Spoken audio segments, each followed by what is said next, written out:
మిత్రులారా, గద్దర్ వ్యక్తిత్వ హననంలో కుల స్వభావాలు. గద్దర్ కేంద్రంగా జరుగుతున్న మౌఖిక, లిఖిత సంవాదాలు అంతర్లోకాలలో అలజడిని సృష్టిస్తున్నాయి. 50 ఏళ్ల తర్వాత కాగితాలను తిరిగేస్తే గద్దర్ మీద వేసిన నిందలు మాత్రమే చరిత్రలో భాగమై మరో యుగకర్త అనూహ్యంగా మసకబారే ప్రమాదం ఉంది. అందుకే సత్యవచనం మీద గురి ఉన్న ప్రతి ఒక్కరూ చరిత్రను రికార్డు చేయాలి. గద్దర్ జీవించినంత కాలం ఏలికను వెంటాడాడు. మరణించాక కూడా పార్లమెంటరీ రాజకీయ నాయకత్వాన్ని ఆందోళనకు గురి చేశాడు. ఆయన పార్థివ దేహానికి నివాళి అర్పించకపోతే ఊర్ల రాజకీయాలలో ఎక్కడ వెనుకబడిపోతామో అన్న దిగులును కలిగించాడు. ఇసుక వేస్తే రాలనంత జనం ఎక్కడి నుంచి వచ్చారు? గద్దర్ అర్ధశతాబ్ది కాలంలో నమ్ముకున్న ప్రత్యామ్నాయ సిద్ధాంత రాజకీయాలు, స్పష్టమైన ఆచరణ, ప్రతిభావంతమైన సృజనాత్మక వ్యక్తీకరణనే కోట్లాది ప్రజలకు గద్దర్ను చేరువ చేసింది. మరి కాలం కడుపుతో ఉండి కవిని కంటుంది అని శివసాగర్ రాసిన మాట గద్దర్కు సరిపోతుందని భావించడంలో అతిశయోక్తి లేదు. ఒక రకంగా మరణానంతరం ఆయన మీద గురిపెట్టిన రాతలన్నీ గద్దర్ ఎదుగుదలను, ఆచరణలను చూసి ఓర్చుకోలేనివని భావించిన వారే గణనీయంగా ఉన్నారు. మావోయిస్టు రాజకీయాలు గద్దర్లో పరిమాణాత్మక మార్పు గుణాత్మకంగా రూపొందడానికి దోహదపడ్డాయి. అయితే గద్దర్ స్వయం ప్రకాశం కాకపోతే కేవలం విప్లవ రాజకీయాలు మాత్రమే ఆయనను రూపొందించలేవని గుర్తించడానికి గతి తర్కం తెలిస్తే సరిపోతుంది. జడ తర్కాన్ని ఆశ్రయిస్తే మాత్రం స్థల కాలాల స్పృహను కోల్పోతాం. ప్రజాకళల ప్రదర్శనలో నవ్య రీతులను గద్దర్ ప్రవేశపెట్టాడు. కొత్త ఆహార్యంతో వేదిక మీదకు ఆయన ప్రవేశమే కళాత్మక వ్యక్తీకరణ. వీర, రౌద్ర, దుఃఖ రసాలను వేదిక మీద పండించగల నైపుణ్యం గద్దర్ పాటకుంది. చేతిలోని కర్రను వర్గ శత్రువు మీదకు ఆయుధంగా పెట్టి భుజం మీద గుంగడి ఒరిగిపోయిన వీరుడిలా, అమరవీరుడి తల్లి ఒడిలా మారిపోయే కళాత్మక దృశ్యం గద్దర్లోనే చూడగలం. మరి పాటలోని రసాత్మక భావానికి అనువుగా ఆంగిక, వాచిక అభినయాలను గద్దర్ లక్షలాది మంది సమక్షంలో ప్రదర్శించే కళగా మార్చాడు. ఆయన పాటలో పల్లవిని అందుకునే కంటే ముందే ప్రత్యేకమైన రాగాన్ని, సాకిని ప్రదర్శన రూపంలోకి తెచ్చాడు. గంభీరమైన సిద్ధాంతాన్ని, రాజకీయాలను, వర్గ పోరాటాన్ని తన కళాత్మకమైన వాక్కు ద్వారా కోట్లాది ప్రజలకు పరిచయం చేసే వాగ్గేయ శైలిని గద్దర్ రూపుకట్టాడు. మసీదులోని నమాజు, గుడిలోని ప్రార్థన, అడవిలోని ఆదిమ రాగం అన్నింటినీ కలగలిపి తానే ఒక భూగోళ రాగమైన అరుదైన వ్యక్తిత్వం గద్దర్ది. ఇకపోతే పాట రచనలో కొనసాగుతుండిన కవిత మార్మికతను గద్దర్ ఛేదించాడు. మావో చెప్పినట్లు ప్రజల రూపంలో విప్లవ సారాన్ని శక్తిమంతంగా తిరిగి విప్లవ శ్రేణులకు అందించే కళాత్మక రచనా పద్ధతిని ప్రవేశపెట్టాడు. గ్రామీణ సజీవ మాండలికాన్ని మధ్యతరగతి సంకర భాషతో అన్వయం చేసి కొత్త డిక్షన్ తయారు చేశాడు. మరి పండితులు, పామరులు ఏకరూపంగా తన పాటను అనుభవించేలా శ్రోతలను తయారు చేసుకున్నాడు. రాజ్య అణిచివేతలో భాగమైన వ్యక్తులు కూడా గద్దర్ పాటకు అభిమానులుగా ఉండే అరుదైన సందర్భాన్ని ఆవిష్కరించాడు. పాట నిర్మాణంలో భాష నిర్వహించే పాత్ర, దాని రహస్యం గద్దర్కు మాత్రమే తెలుసు అన్నంతగా స్థిరపరిచాడు. గద్దర్ పాట ప్రతి మూల మలుపులో చారిత్రక పాత్రని నిర్వహించింది. సిరిమల్ల చెట్టు కింద లచ్చుమమ్మ పాట స్త్రీవాద భావనలకు పునాది వేస్తే, దళిత పులులమ్మ పాట రూపుదిద్దుకుంటున్న దళిత ఉద్యమానికి మార్చింగ్ సాంగ్లో మారింది. పొడుస్తున్న పొద్దు మీద నడుస్తున్న కాలం ఆ పాట తెలంగాణ అస్తిత్వ పోరాటానికి పతాక గీతమైంది. విప్లవ సందేశాన్ని, వర్గ పోరాట రాజకీయాలను సాహిత్య రూపంలో జనశ్రేణులకు చేరవేసిన అరుదైన వ్యక్తి గద్దర్. కొండపల్లి సీతారామయ్య రాసిన వ్యవసాయిక విప్లవం అనే పుస్తకాన్ని భారతదేశం భాగ్యసీమరా పాటగా మలచిన గద్దర్ దానికి విస్తృత ప్రాచుర్యం కల్పించాడు. అమరత్వం రమణీయమైందనే సత్యాన్ని పాటగా అల్లి గద్దర్ పాడుతుంటే వరంగల్ రైతు కూలి సభలో ఎప్పుడు వాడిండు 1990లో 15 లక్షల మంది దుఃఖించారని చరిత్ర చెబుతుంది. వీరులకు నామవాచకం లేకుండా సర్వనామాన్ని అన్వయించాడు. వర్గ పోరాటంలో అమరులైన వీరులకు వీరత్వాన్ని, అమరత్వాన్ని స్థిరపరచడంలో, ప్రజలలో ఆ స్థాయి ఆమోదాన్ని తీసుకురావడంలో గద్దర్ పాట నిర్వహించిన పాత్ర విస్మరించలేనిది.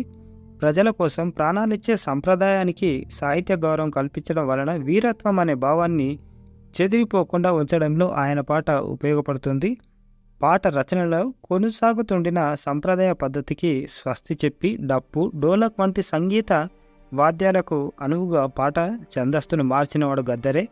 గేయ ఛందస్సు, వచన, కవిత మాత్రలను దాటి జానపదంలో ఉన్న ఛందో నియమాన్ని గద్దర్ పాటలోకి ఉంపాడు. ఏ పాదంలో ఎన్ని మాత్రలు ఉండాలో పాట వస్తువును బట్టి సందర్భాన్ని బట్టి నిర్ణయించుకునేదే తప్ప మార్గ పద్ధతిని అనుసరించడం సాధ్యం కాదని గద్దర్ నిరూపించాడు. తన అశు కవిత్వంలో గణాలు ఎప్పటికప్పుడు మారిపోతుండేవి. ఇప్పటి వరకు తెలుగు సాహిత్యంలో కవిత, ఇతివృత్తాన్ని, భాషను, ఛందో నియమాన్ని కొత్తగా నిర్దేశించిన వారిని యుగకర్తలు అనడం ఆనవాయితీగా వస్తుంది.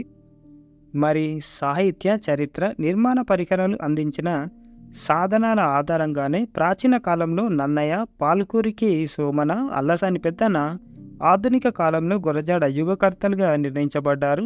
వీరందరికీ భిన్నమైనవాడు గద్దర్. గద్దర్ చేపట్టిన ప్రక్రియ జనబాహుల్యం పొందిన పాట కనుక పాట రచన సంవిధానంలో ఆయనే సాటి.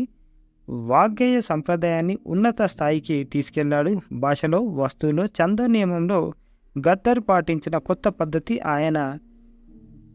పద్ధతి వలన ఆయన యుగకర్త అవుతాడు. అర్ధ శతాబ్దాన్ని గద్దర్ తన పాటతో శాసించాడు.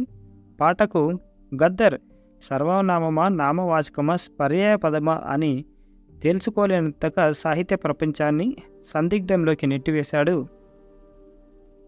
కవిగా ఆయన విస్తృతి, వైవిధ్యం భిన్నమైనవి. మన దేశంలో సామాజిక సమూహాల పెరుగులాటలన్నీ విప్లవాన్ని వేగవంతం చేయడానికే ననే సత్యం గతి తర్కాన్ని వీడిన యాంత్రికవాదులకు అర్థం కావడం లేదు. కనుకనే సామాజిక సమూహాల ఆందోళనలో భాగమైన గద్దర్ మీద వారి అకారణ ద్వేషం. నిర్మాణపరంగా గద్దర్ మావోయిస్టు పార్టీ నిబంధనలకి భిన్నమైన రాజకీయ వ్యక్తీకరణ చేశాడు కనుక ఆ పార్టీ సభ్యత్వాన్ని కోల్పోయాడు. అంత మాత్రాన గద్దర్ పాలకవర్గం కాదు, వర్గ శత్రువు అంతకంటే కాదు. ఆయనలో ప్రవేశించిన పార్లమెంటరీ ఎన్నికల భావనలోని సత్యాసత్యాలను ఇంకా తేల్చవలసే ఉంది. కనుక మన సమాజం గద్దర్ను అర్థం చేసుకునే స్థాయికి ఎదిగిందా అనే ప్రశ్న ఉదయిస్తుంది.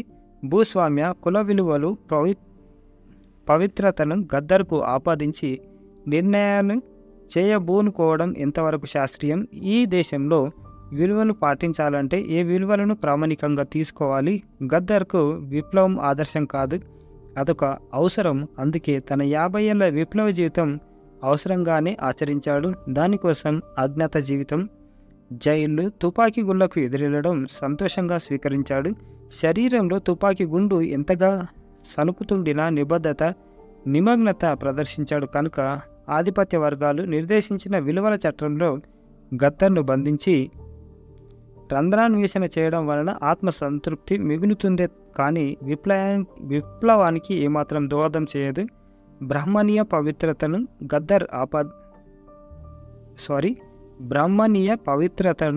పవిత్రతను గద్దర్కు ఆపాదించి శీల పరీక్షకు పూనుకోవడం వలన విప్లవ సంప్రదాయంలో కొనసాగిన వ్యక్తుల పట్ల సమాజంలో అపనమ్మకాలు ఏర్పడతాయనే సోయి పవిత్రులకు ఉండాలి.